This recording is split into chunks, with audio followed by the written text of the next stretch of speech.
Hey, welcome to the Rude Dog Show. This is Rudy Reyes. Man, you know what? I had to open up with that because you old fogies out there should know who that is in the metal genre. Anyway, this is Rudy Reyes. Welcome to the Rude Dog Show. I am your host, and thank you for tuning into the show. Look, you can listen on the road, at the house, on the go, because you should avoid the doghouse at all costs. Download now in time for the show, The Rude Dog Show. Many ways to listen. One way is to download it from therudedogshow.com. Second is to download it from either Google or iTunes. Either way, thank you for listening and lending me your ear for an hour. And at the end, I'll give it back. I promise. Look, this time of year brings out some of the best and brightest in the NFL to speak with. The way you hear about players comes in many forms. One form is a written format, which gives you some written nuggets of wisdom, and that's certainly not a bad thing. Another way, as you have heard here on the Rude Dog Show, is more of a conversational format that shows a variety of dimensions from players you may not have, otherwise heard about. The area my next guest is from, he hails. He's a solid player, and he follows some of the best talent from NFL realms in the past and the present. Welcome, the Rude Dog Show. Very special tight end, Walter Hibbler from the University of West Georgia. Welcome to the show, Walter. How are you? How's it going, man? I'm doing fine. Good. Honored to be on the show. Thanks. Not a problem. This is what I do because it gives student athletes such as yourself a podium to talk about who you are, where you're headed, where you've been, and the things that you learned in your life that have helped you get to this point and to excel into the NFL. You're a West Virginian who attended an NFL hub at Bayside High School. Those of you that are listening know exactly what's I'm talking about, which has seen the likes of quarterbacks, wide receivers, and many more. The amount of high school football doesn't take anything away from your effort, desire, and passion you exhibited, considering you were on track literally all 4 years.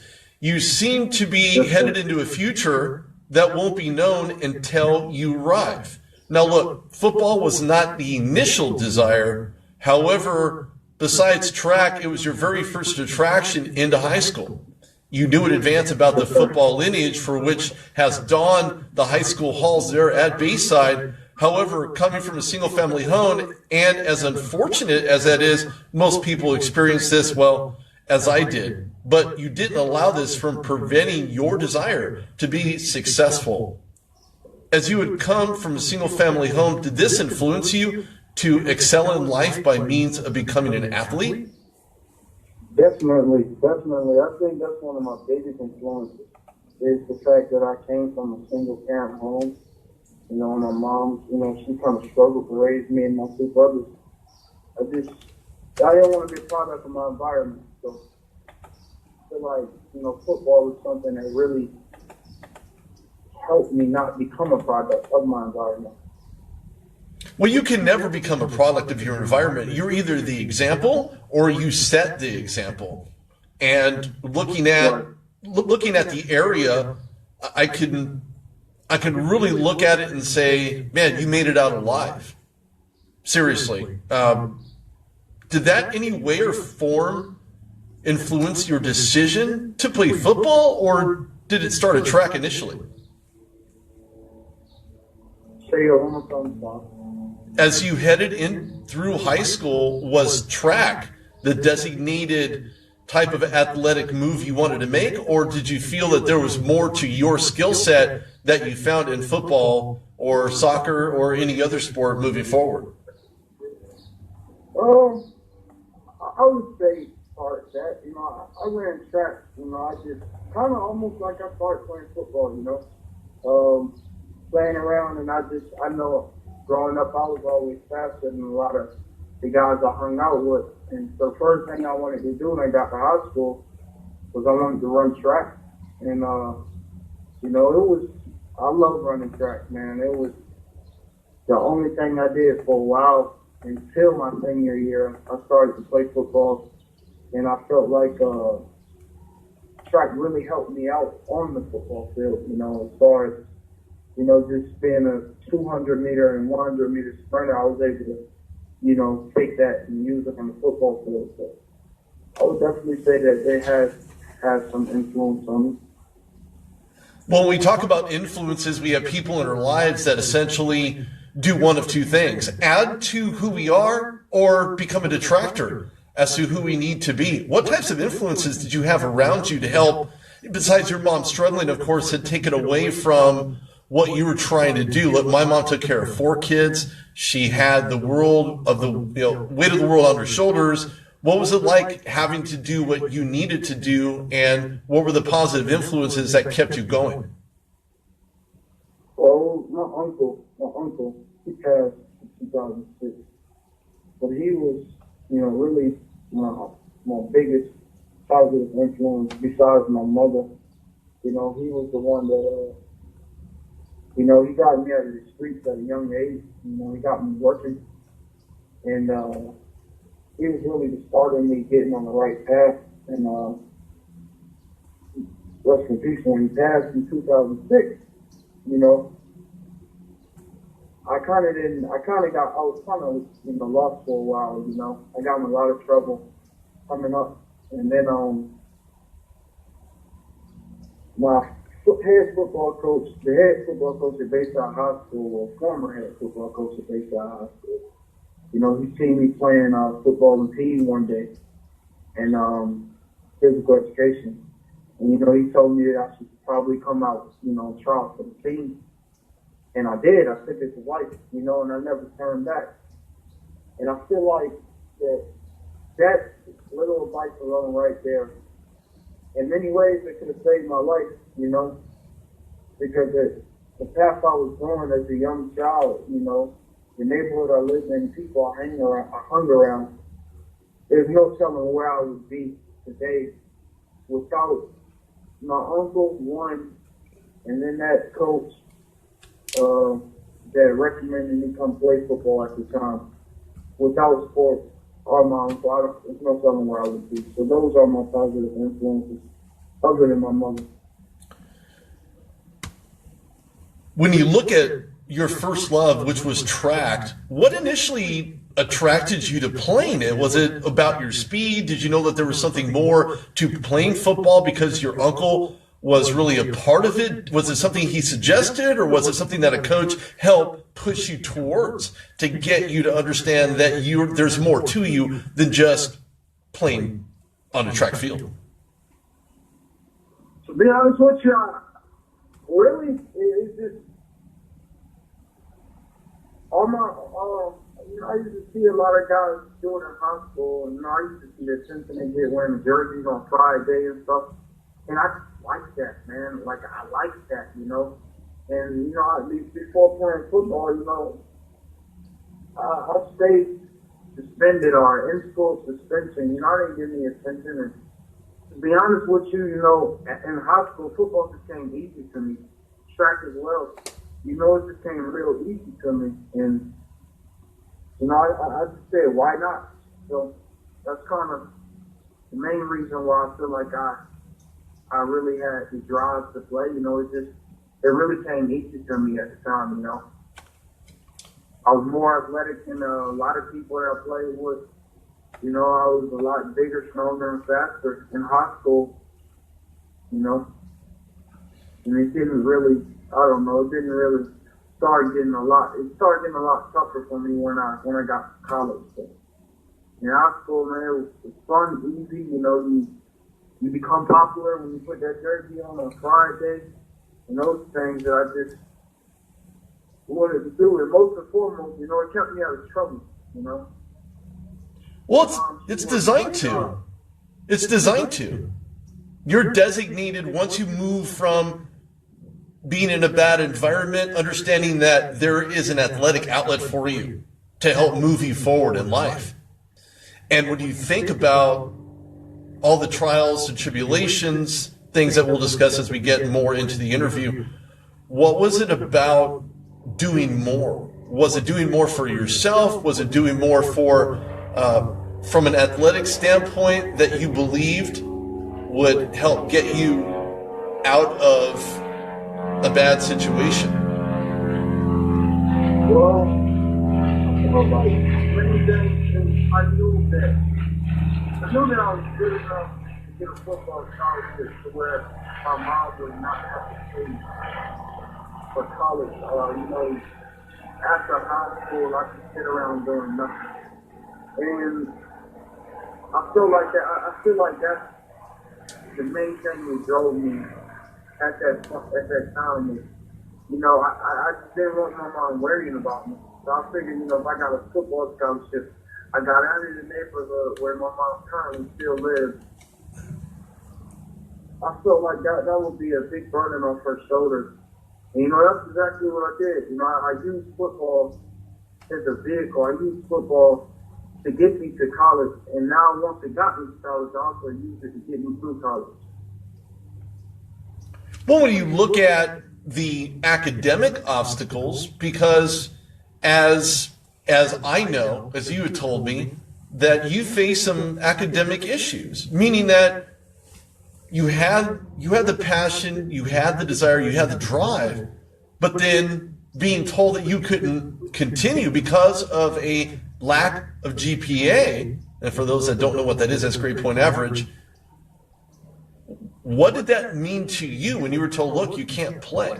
You have to get a better GPA in order to be able to compete. Did you feel that it was a lost cause for you, or did you feel as though you had control over what you needed to do so that way you can not only play, but help pass other people's expectations they had for you? To be honest with you, at that point, it really motivated me because when I first started playing football and I found out that the game, it came so easy to me at one point, I really started to fall in love with just, playing football. I really love this idea of me going to college on a full scholarship, to play football, not have to have my mom worried about what I'm doing or if I'm, I didn't have to have my mom worried. And when it came to the point where I realized I could not, I had some Division I recognition coming out of high school. And, it hurt me when I realized that, I couldn't go to none of these schools. Like, I didn't even have the grades to really go to a Division II college at the time. And it hurt me because for the first time, something that I really started to fall in love with was taken away from me. And at first, I ended up settling, going to a local community college, Southward Community College. In my first semester, I failed all my classes, and I don't know, I was lost, And then I got some calls from some schools that, that still had some interest in me. And, my mom, she was on my back about it. And then I got one call from the school in Chicago, and it just, when I seen that I had the opportunity again, it's just like all my motivation just came right back. And the next semester, I made straight A's. And it was one of, I feel like to this day, it still sticks with me how I was able to turn it around like that, man. And I just think that, the fact that it being taken away from me was really what motivated me to just go after and get it. Well, when you think about your determination, it wasn't necessarily that it was taken from you. That's all a mindset. We can always try to get back to where we understand that we went wrong. Was there anybody that helped you through the process of saying, look, a mentor, anybody to help you understand that this is what you needed to do? These are the steps for you to follow. Was there anyone at all that you felt had a very positive impact on you to a point where they helped you recognize what you needed to do in order to play? Yeah, at the time, it was my hospital position coach. And, he just always used to tell me how talented I was. But even before it came to that point in high school, he always told me that, I wouldn't be able to showcase my talent if I don't get right in the classroom. Coach John White. So, he really helped me. You know, he motivated me. You know, he kept me motivated.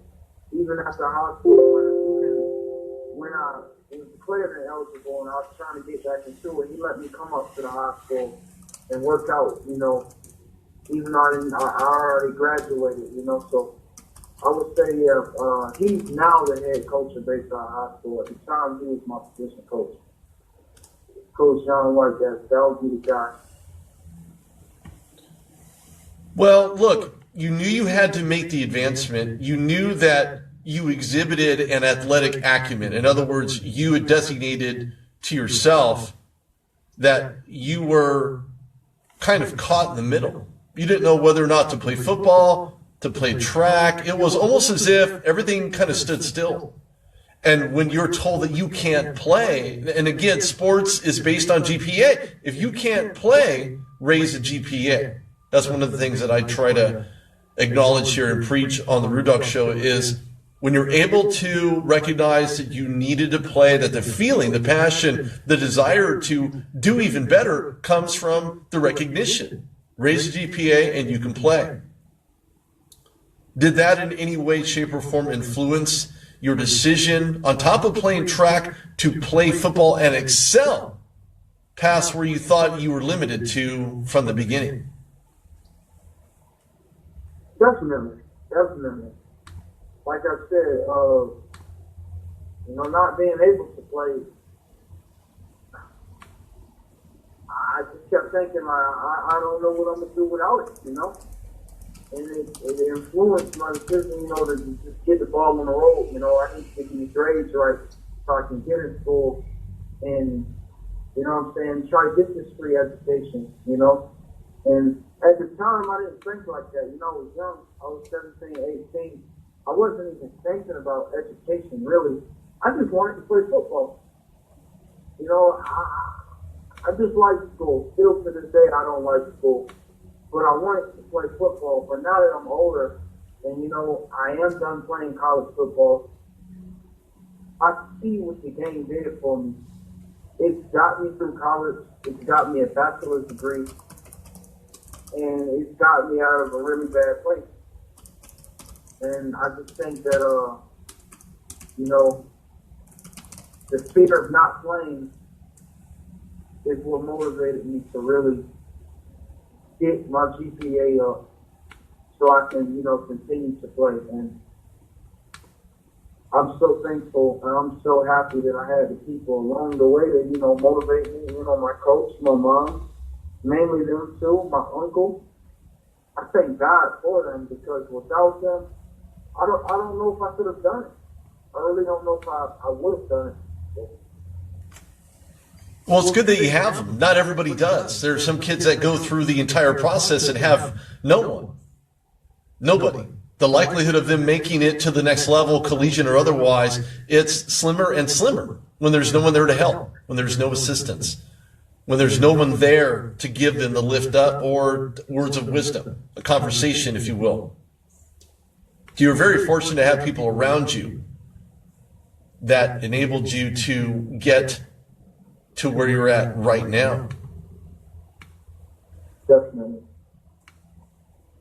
Now, you exhibited football acumen, but the innate ability to jump and clear, you know, hurdles. You're on track. You're doing a variety of things. Hurdle, you got a 40, you know, you have all these different types of exercises that you have to do.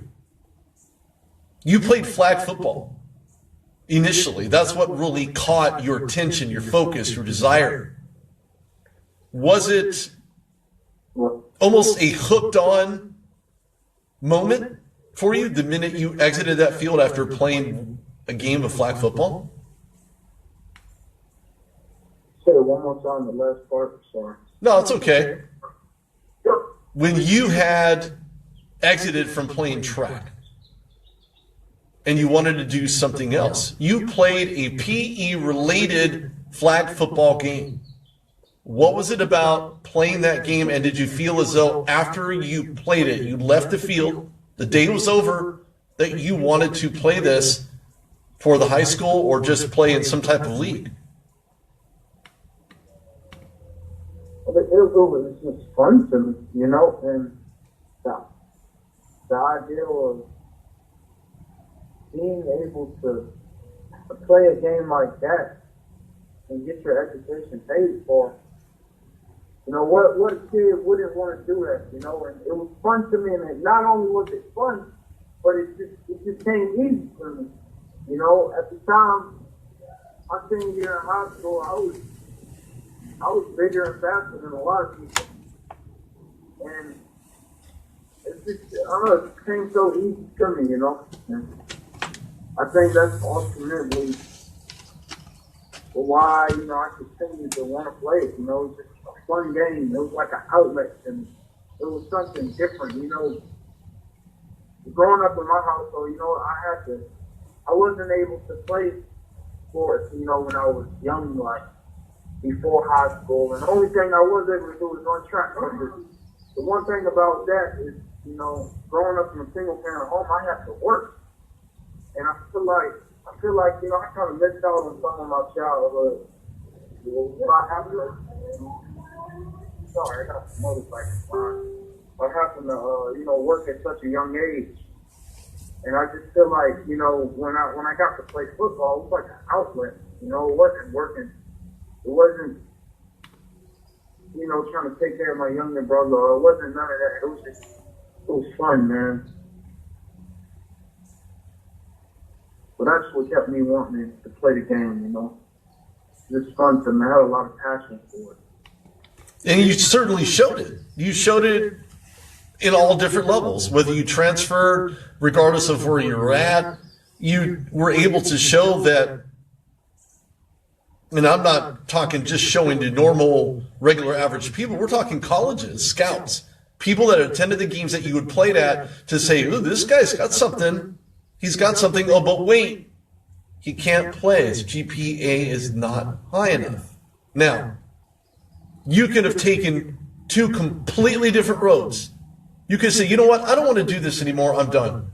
All these obstacles, all these things, all the naysayers, I allowed people to get into your head. But you didn't. You didn't give up. You kept moving.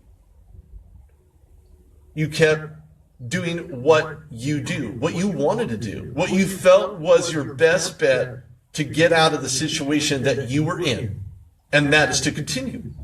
No GPA should stop you. No GPA would have stopped me. Right. And I'm a student. So I know these things. There's certain things you can and cannot do if your GPA is not high enough.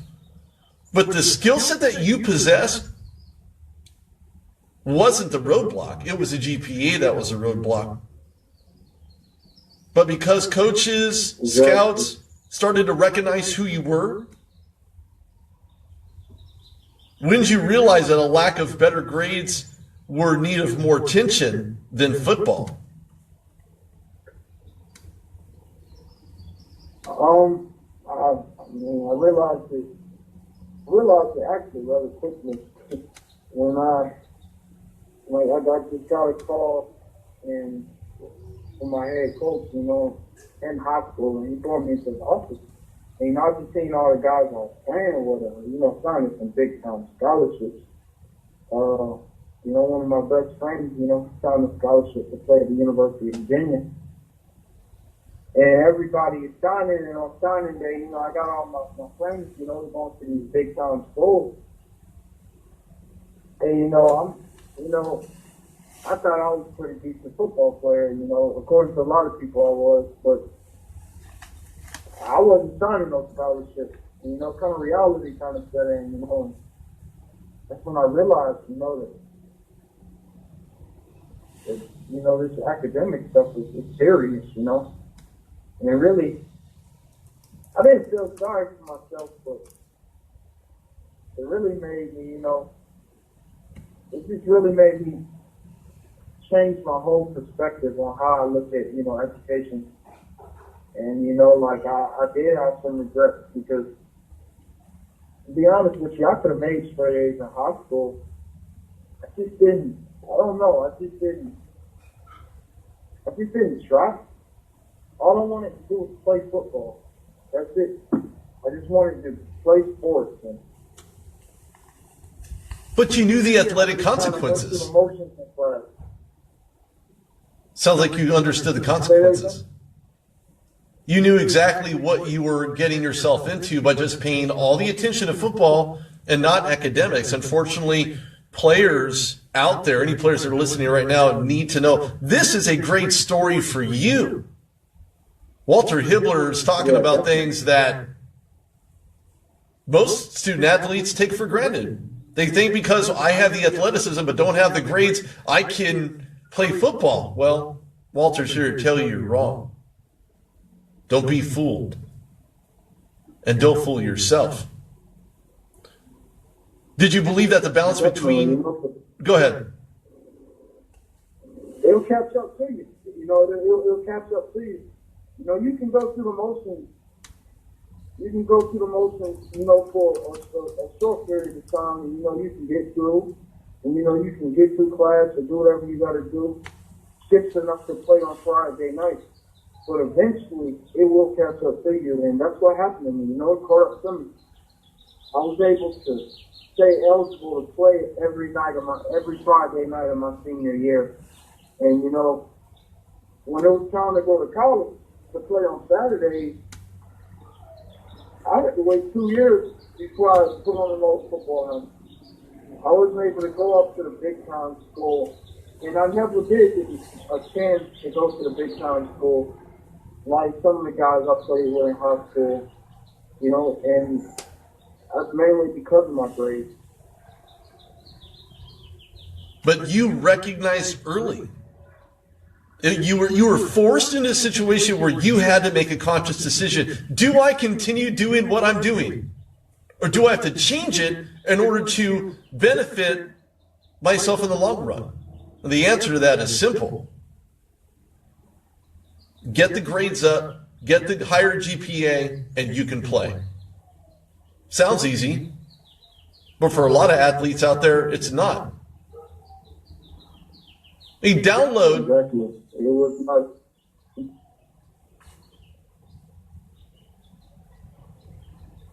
Go ahead.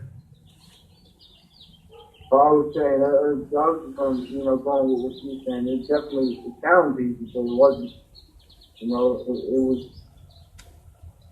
It took a lot of commitment that I never had before. Especially, because like I said, I could have made straight A's in high school, It came easy to me, but in college, you actually gotta, commit yourself. You gotta study. You gotta open a book when other people are not looking. You have to do those things. It's vital. Again, Walter Hibbler knows, so you should be listening. Anyway, I have to take a quick break. This is Rudy Reyes on the Rude Dog Show with Walter Hibbler, tight end at West Georgia University. Yes, it does exist. University of West Georgia does exist. So shake your head yes. Anyway, download the app. We're going to come back with Walter for the other half of the Rude Dog Show. Look, download the app. You can go to therudedogshow.com. You can go to Google, iTunes. Download the app. Take it on the road, but don't be late to the show.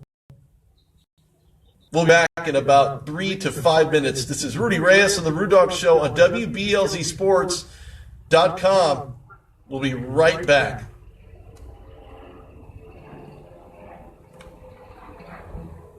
This is the Sheik. Gets me all revved up. My face is now red. My ears are just freaking boiling. He's so raw. He's so raw. The Sky hates it. Yeah, he had 51 touchdowns. 4,900 total yards. I know y'all like that, but I got to run. And only in Alabama that could happen, I have to say. They're so good, man. They would win the Big Ten if they were in the Big Ten. You could be doing something vision-based in front of you and reach down and grab a handful of insane goodness. Even to him, kudos on clapping like a golfer. Very good, Johnny. Proud of you. Wow, you guys agree on something again? Very impressive. You ever had a bad week? You walk outside, step in a puddle. Like, you walk outside,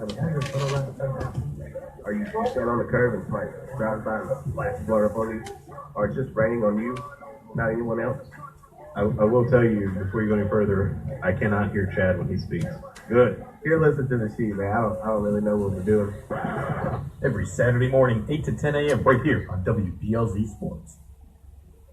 Doug Pepper painting and pressure washing. He has over 30 years of painting experience. He's interior, exterior, commercial or residential. Doug Pepper covers it all. Is your house looking ugly? We'll call on Doug. Doug Pepper painting and pressure washing. 404-966-3361. Mention WBLZ Sports and get a special We've Got Balls discount.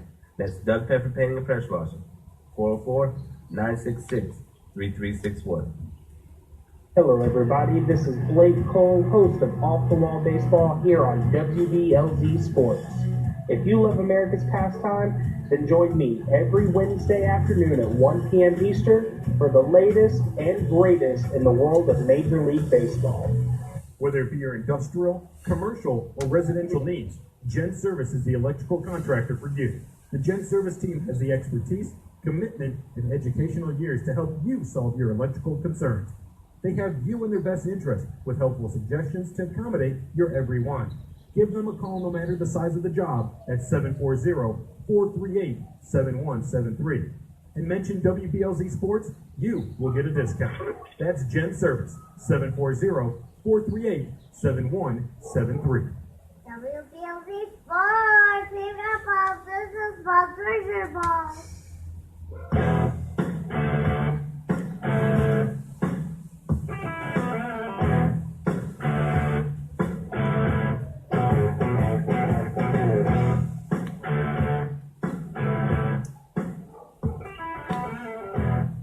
And welcome back to the Rude Dog Show. That was a little abrupt, wasn't it?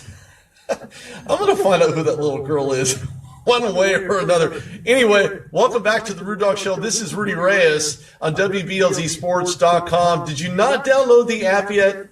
Did you? No. Well, you should. You're missing out on a good show. Anyway, it's free. It's on Google. It's on iTunes. You can check it out on therudedogshow.com. When I think of players, there are so many. I almost cannot even keep track. Good thing I have an Excel spreadsheet. I can put all the players down in a little format, 8x10 paper.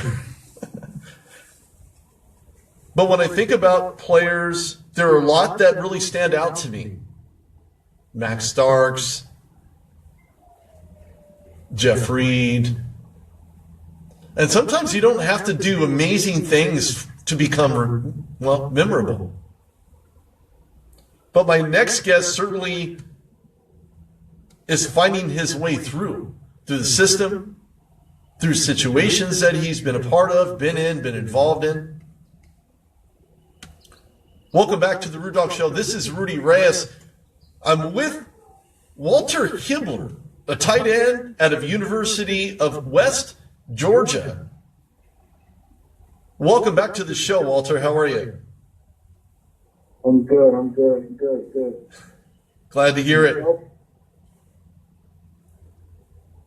I'm good, man. Yeah, I'm back from the break. That's good to hear, man. It's a hot day here in Virginia Beach, man. Oh, man, that sounds like a complaint. You're hot in Virginia Beach. I'm good, though. Okay. Just make sure you stay hydrated. Bottle of water right here. There you go. Look, nothing was easy without going through the tribulations first. That's life in general. But that's the quick answer, not the overall solution. Your attention to detail was initially non-existent as you entered a college environment. However, things were on the upside, and your attention was grabbed by a Joliet Junior College in Chicago. You were contacted by the head coach and asked to try out for their team. However, you were given a stiff prerequisite about your grades and how they needed to be a 2.0 GPA to play. That's the theme today. High GPA or you don't play. The head coach at Joliet yet posed another yet improbable proposition that you needed to fulfill. Did you really believe that by quitting and working a job would be the long-term answer despite what you started in college? Well, I was frustrated, a year had already passed in college school, and I finally feel like I got my break. You know, that call from that coach, that was the call to motivate me. You know, and I was ready to go on board. You know, I was invited, you know, to walk on, try out. I went out there, I did well. I was one of the best players at the tryout, and I was ready to go. Went home, packed my bags, and I got a call saying that I couldn't come. And this time, it wasn't really because of the GPA required. I had the GPA. The problem was I didn't have enough transferable credits. So it was something completely else. And not at that point I got, you know, I got frustrated, you know. And once again I wanted to just, I ain't gonna say once again, but I kind of wanted to just, you know, take a different route at the time. So, you know, I started working, and I realized quickly, man, that they just working, you know, after I did all that to even get my GPA up, I wasn't ready to give up yet. I just wasn't ready to give up. When you look back, despite, it was almost as if you were on the edge of doing something. Whether you wanted to quit, whether you wanted to continue, that was something that you had to make the decision for yourself. And decisions when you're younger sometimes aren't as easy as people make it sound. Let's be honest.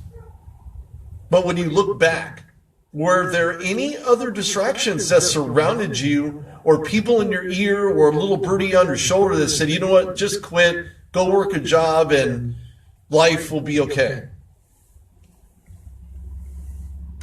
Yeah, a ton of distractions, you know. A lot of it was the people that I used to hang with. They all did exactly what you just said, you know, just work a job, not really doing much after high school. Some of them didn't even graduate from high school. And if you are who you hang around, you know, like that's, I really believe in that thing. And I feel like hanging around those people, it was so easy for me to just settle, you know, just get a job and, you know, still live with my mom, still live in a neighborhood that is not really good for me to live in, you know, like high crime rate, you know. It was easy. Like I said, it was really easy to become the people I hung around. So it took me to, you know, separate myself from those people before I really started to, I don't know, excel in the classroom, and I ended up getting things together, and, you know, I got another shot.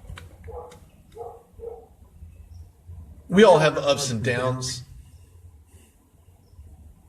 Some are good, some are bad. That's life. The struggles are real. And they come almost at an inopportune time. You had already gotten rid of those naysayers, the negative Nancys, whatever analogy you want to use, but you got rid of the negative influences.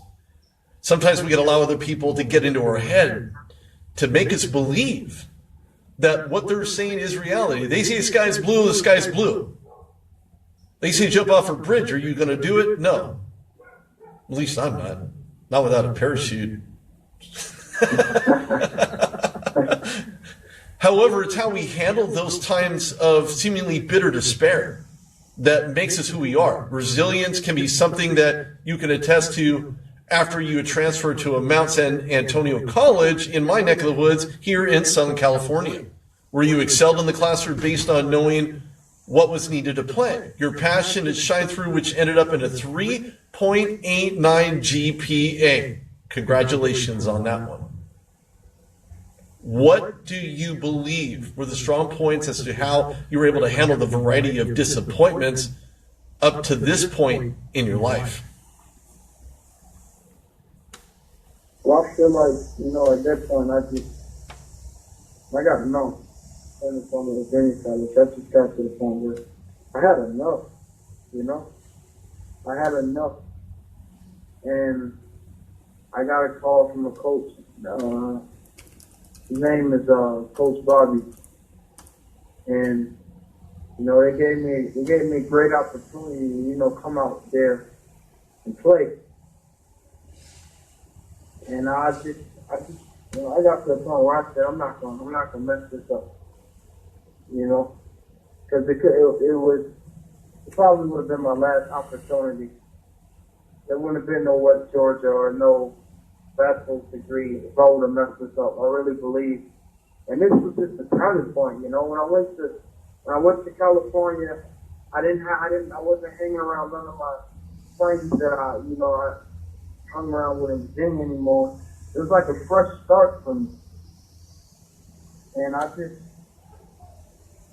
really felt in the classroom, you know. I don't know, I was laser focused, man. I was really focused. And that's when things started to turn around for me. Sometimes we can be our own worst enemy.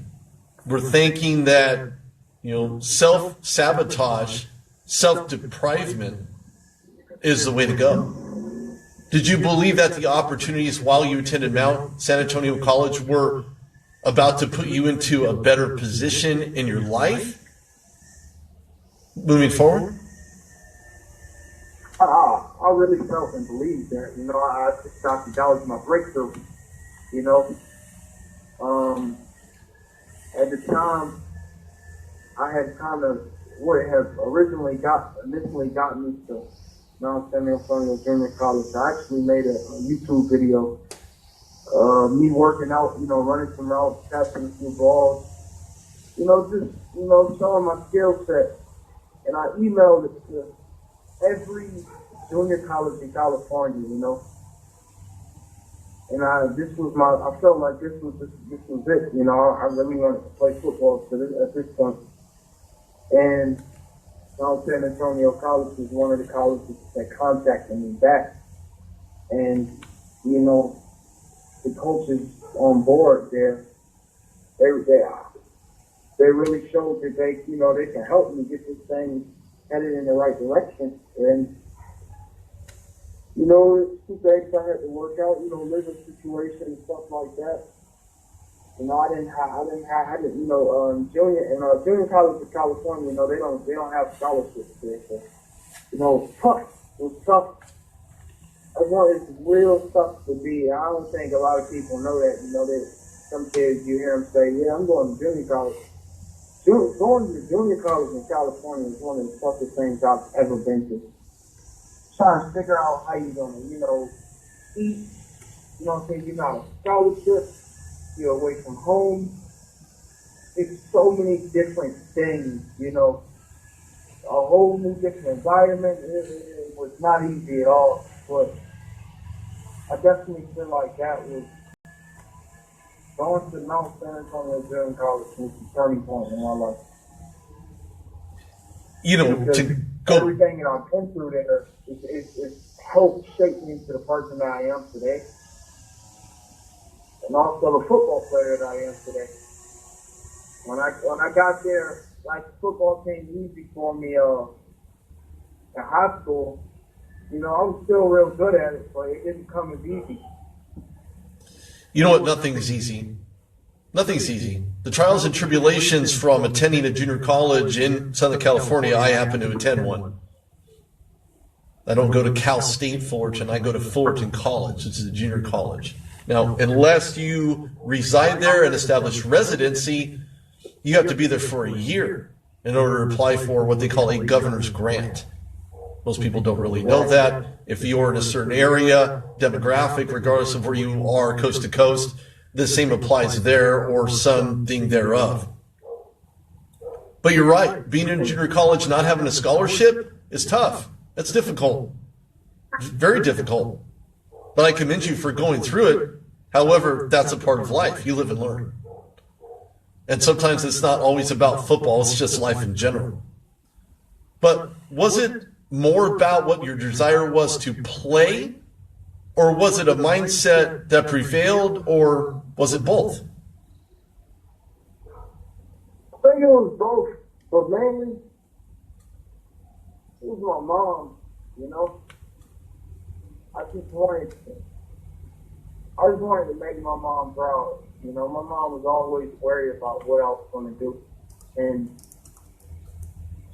I just didn't want to be sitting on her couch. You know, all the guys I played with in high school, the positive ones that I hung around with, like I said, they went off to college. They went up to a big time school. So I got my opportunity to go up to school, and you know, a lot of people back at home probably like, oh yeah, you know, Walter's in California, you know, he's good, you know, he's in California, you know, and a lot of people probably think I'm over there, you know, and I'm having fun, but the road just got steeper, man. You know, it's hard, but the fear of having to go back home and lay on my mom's couch, you know, and she's already struggling, and now that's another mouth for her to see, and now I'm at home, you know, hanging around the same guys that I stayed getting in trouble in high school. That fear alone kept me at Mount San Antonio Junior College. I didn't care what I had to do. I didn't care what type of GPA I had to have or what I had to do until I was not going back home. I don't think going home was your worst nightmare. I think it was what you were going to. Because your home could be anywhere. It's a situation that you put yourself in where you can either do one of two things. You can thrive or you can decline. You chose to thrive. And you're still choosing to thrive now. Nothing's changed except for the mindset and how you execute that mindset so you can change.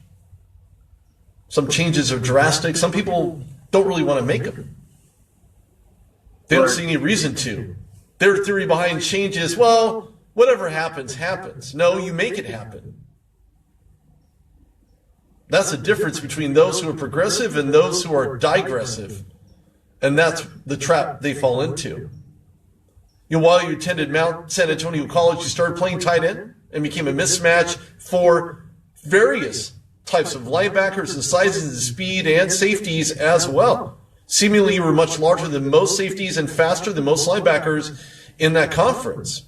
But you eventually headed south, not for the winter, south.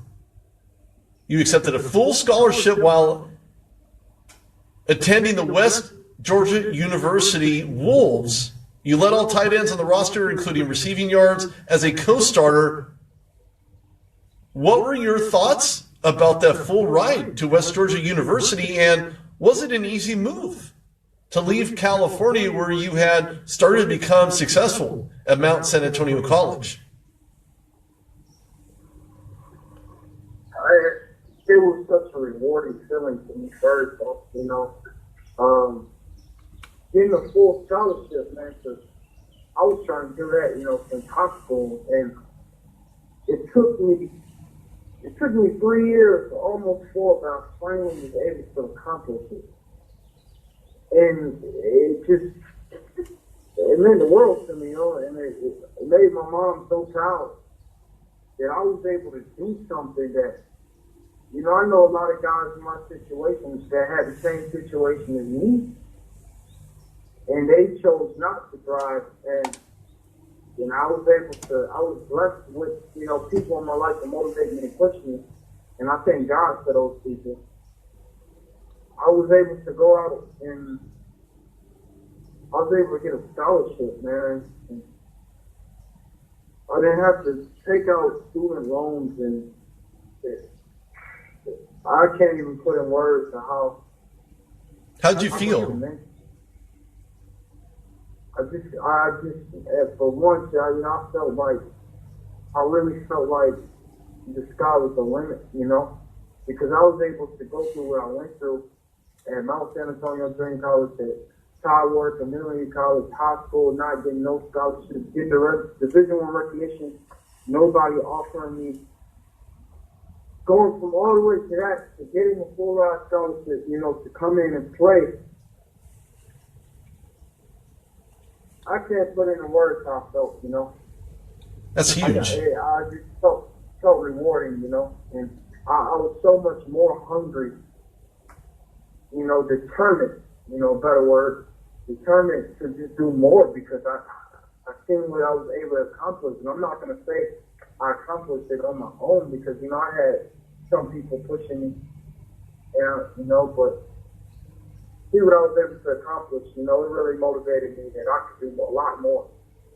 Were you pushing yourself? I mean, there are other people that can push you through the process, but ultimately it's your decision. You can follow through with it, or you can sit back and wait for something to happen. Do you feel as though you had accomplished not only something you had wished you had done early on, but did the thoughts of the past just leave you the minute you accepted that full ride at West Georgia University? They did and they didn't, you know, because I just, like you said, I thought about, you know, when I first got to West Georgia, I just kept I asked myself, what if I would have just done this from the start? You know, what if I would have just made good grades and everything from the start? I probably would have went somewhere like the Virginia Tech or, you know, some big time school, SEC school. And now I think about it, I wouldn't say nothing, you know, just because without the trials and tribulations I've been through, I wouldn't be the person that I am today, nor the football player that I am today. And I just feel like, you know, trials and tribulations, you know, it's not a bad thing. Not all the time, you know, because I'm proud of the person that I've become because of what I've been through in my past. And I'm still marching forward, you know, I still have goals set that I haven't reached yet, but I feel like I'm on the right path to do so. I believe you are. And you had mentioned trials, tribulations, the decisions that you had made, the good ones, the bad ones, they really shape who you are and shape basically who anybody is. However, due to an untimely wrist injury, which required 2 surgeries, that's huge, which obviously temporarily disabled you and your ability to play. However, you had no doubt in your mind that in the way that you have rehabilitated, in other words, getting you to a point where you're capable physically, mentally, knowing that if you land on that hand, that wrist is not going to go back and snap again. Has that ever been a thought that crossed your mind saying, well, what happens if I land on this? Or is that fear gone now after you've went through the rehabilitation process? Yeah, fear is always on my wrist, you know. I don't even think about it no more. You know, I don't even think about it no more. That was a real dark point for me though, at West Georgia. That was, you know, really dark point for me going into my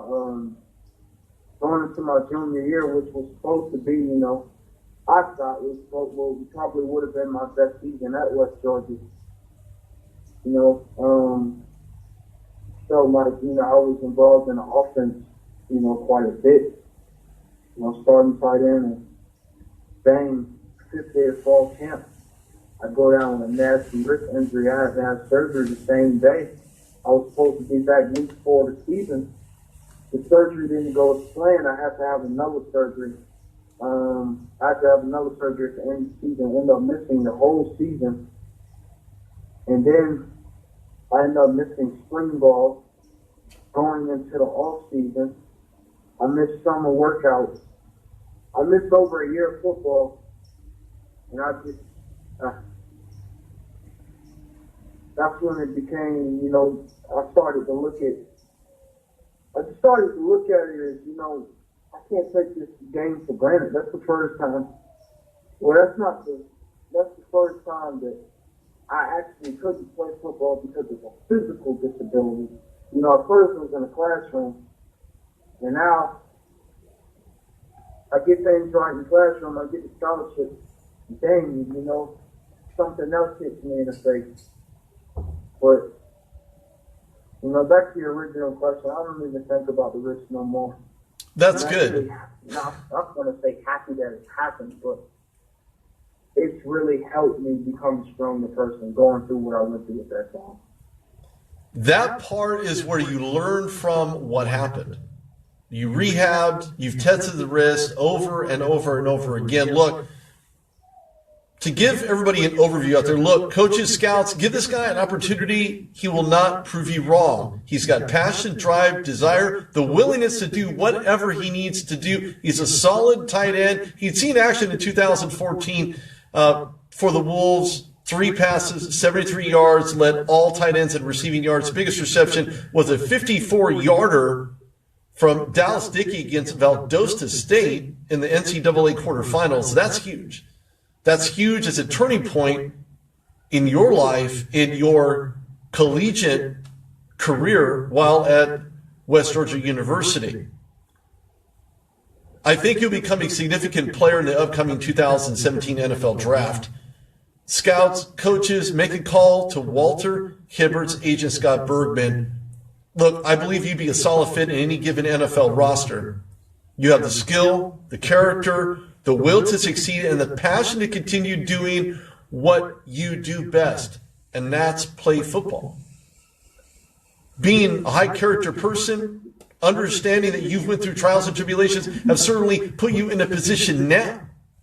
More often than not, character conversations don't exist because, oh, maybe he doesn't have the athletic capability. Maybe he's not this. Maybe he's not that. How do you know unless you give him an opportunity to do just that? Walter, I want to thank you for joining me on the show today. I appreciate your time. This was a very candid conversation, so I appreciate the honesty and being forthright during the conversation. So thank you for taking your time out here today. Well, thank you for having me. Thank you for having me. I'm real humbled, to have this opportunity. Thank you. You're very welcome. Look, if there's anything else I can do for you, let me know. I tell that to everybody I interview because guys such as yourself need to be talked about, need to be discussed, need to be a part of the draft conversation. Look him up, Walter Hibbler, agent, Scott Bergman. That's all there is to it. Walter, hey, thanks, man. I appreciate you coming on to the show. And with that said, we'll talk to you sooner than later. Yes, sir. Thank you. Take care. You as well. Thanks, Walter. Ladies and gentlemen, this is Rudy Reyes on the Rude Dog Show. I want to give him a quick hats off to everybody. Everybody who tuned in, thank you so much for tuning in. This is Rudy Reyes on the Rude Dog Show. I was FB Live. Call into the show. Be a great one tomorrow, 216-539-9967. And this episode will be put on the RudeDogShow.com as a podcast. That'll link you to SoundCloud. Anyway, thanks again. Thanks for joining me. Check out Anthony Gilbert at new-game-plan.com. You can change the way athletes look at agents. This is Rudy Reyes. We'll see you tomorrow.